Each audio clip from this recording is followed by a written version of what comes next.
So many great videos on YouTube, launch monitor data has become a lot more understandable for the average golfer. But what if the average golfer could have a device that will give you swing data that you need for your practice? Today, I'm reviewing the Garmin Truswing. Let's get into it.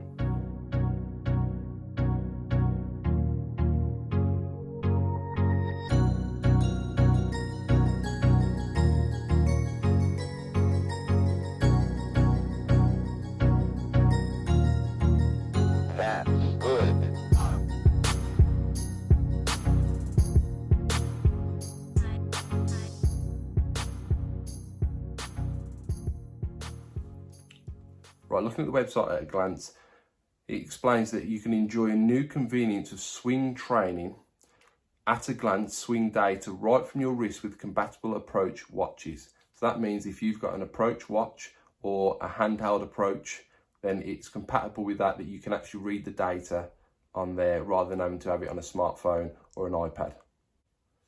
Okay, so it says it's compatible with the approach S4, S5, S6 and S20 watches.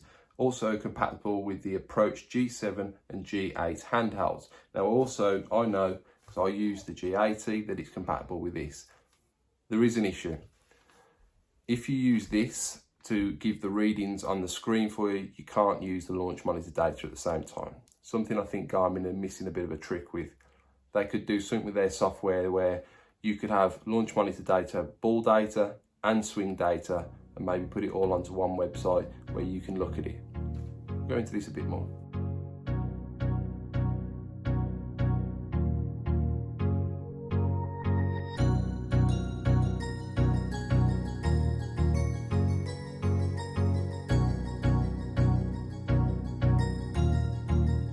That's good.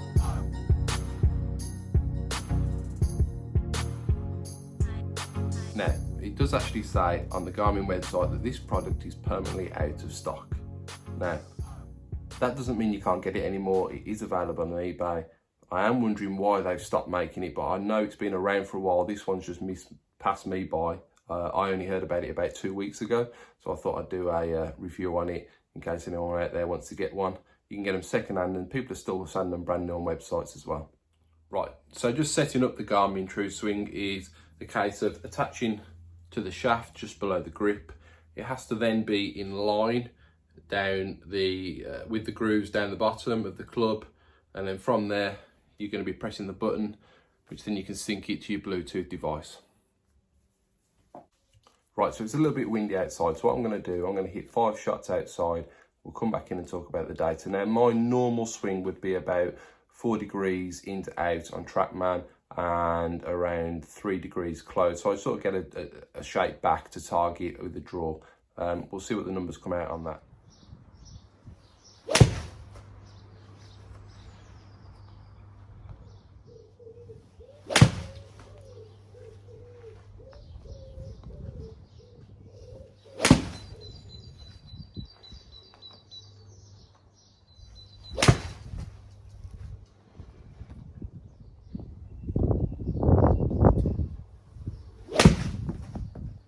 Okay, looking at the numbers then, first swing, we have numbers coming out at 4.5 in to out with 3.3 closed, which is what I would expect.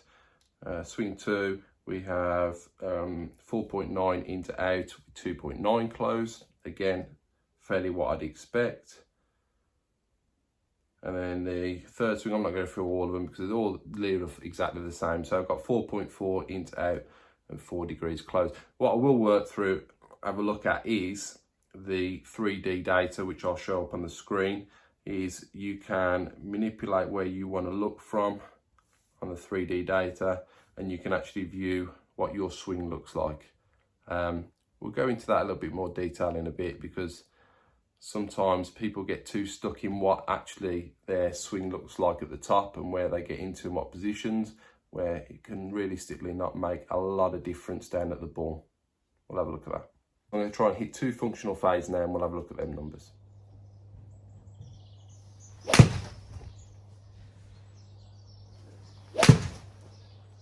the numbers for the 2 fades was 1.48 in and 0.7 open. functional fade, and then swing 7 was 2.3 into out, 0.5 close. That slight pull to the left, maybe coming back a touch. There are a few little issues though, and we'll come to them in a bit. Right, for the next swing, what I decided to do was change how my swing would look at the top and on the way back down. So I felt like I was dropping the shaft down and bringing it round. Now, if you look at that, it completely changes the way the swing looks. It doesn't look on the same line or plane, if you want to call it that. You can see the drop at the back. Now, some people actually try and get this all the time as a position to get down, drop the shaft and bring it round. They believe that it gives them a better face to path rate, you know, the way, better face to path numbers. But as you can see on my numbers, it actually gives me worse ones. I actually then go 9 into out and I am 1.8 open. Obviously, I know what my numbers work on the course. That's not something I would do. It's only an example. Just sometimes don't get too stuck in what actually happens at the top and how you look when you take camera shots from behind. It can all vary. The thing that matters is when you hit the ball at the bottom at impact. Right, so the next thing I'm going to do is for the people who can't actually hit real balls, I'm going to hit a yellow foam ball and see if it actually brings up any data that you can use if practicing at home with foam balls.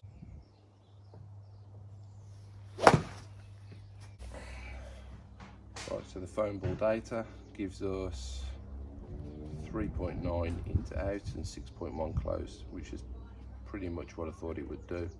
It does give the data, but I can't be guaranteed of how precise it is with a foam ball, but it's not actually monitoring the ball flight, so it's only on your swing path and what you deliver on the face closed. Let's come to that problem with it though. Right, the problem. What I'm going to do on the next shot is I'm going to open the face right up at address. I'll bring it back down at impact and square, and we'll see what them numbers are.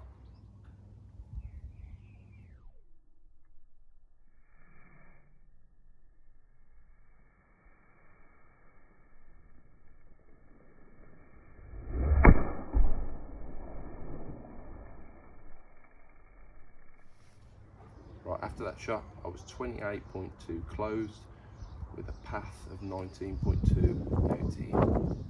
Now, the problem is that you can manipulate this to give you different numbers on there at address. Wherever you lay it on the address, it takes the numbers from there. So let's go a bit more in depth into the app. So what you can actually do is you can actually select a swing and compare. So we will compare that one with, say, number 7, which I think, number 8, which I think was where I dropped the club back. Now, if we turn around on the 3D view, you should be able to see, and go it's on, the difference in the swings. So it shows you there the difference in the swings of what you can get. And so that should be able to show you if you want to make changes at the top and make it down, that'll work that way. You can also then go through and you can compare what your readings were. So you can see there that the club path 4.5 on my normal swing, 9.0 into out on the other swing. And you can compare what you want to do if you're making swing changes. That's a pretty good feature, really. Again, I'll just be very careful what you do without being able to see the actual shot that you hit. Hitting in a net is all great at what the numbers come out here, but if you can't physically see the ball flight, I don't really think you can trust it. So finally, we're going to look at the website. Now, this way you can go on to, you can sign in using your Garmin account, which all your devices that you have should be signed in on there. You can then look at the swing analysis and it will give you all the swings that you've done on that. Now, obviously I've tested the club before, so you can see I've hit so many shots to make sure I knew what I was doing with it. Now, I can then click on today, which will take me to the same as what you get in the app, but you can actually make adjustments on here. You can actually add notes in there. Now, what I will say on the notes is that note is actually for the whole day. So if you're going to make notes on each particular swing, you have to say which swing it is in the note because it counts for every single swing on that. So you can then go down the line, overhead or face on, and look at your swing and how it looks at it. I mean, it's great. I really do think though that Garmin have missed a trick to incorporate the G80 and this Truswing in together, where you could actually get ball data and swing data all onto this app and all onto the website, that you could actually compare with how you're striking the ball and what you're getting back from what you're doing, changing with your swing. I think that had been such a great thing for Garmin to do. The fact that discontinued it, I don't know why. You can still get them. I'm on the fence with it at the moment. What I'd like to do in a future video, once I can actually get to the range, would actually put it up against TrackMan and see what the numbers come back on there, and I may be able to give a bit of a better opinion of it. But as I can't see the ball flight, it's a tough one. I'm not sure. Make your own assumptions. Post your comments down below what you think. Have you tested it? Have you used it? Also, if you like the video, give it a thumbs up. Thank you so much for watching. Please subscribe, and I'll be back soon. Thank you.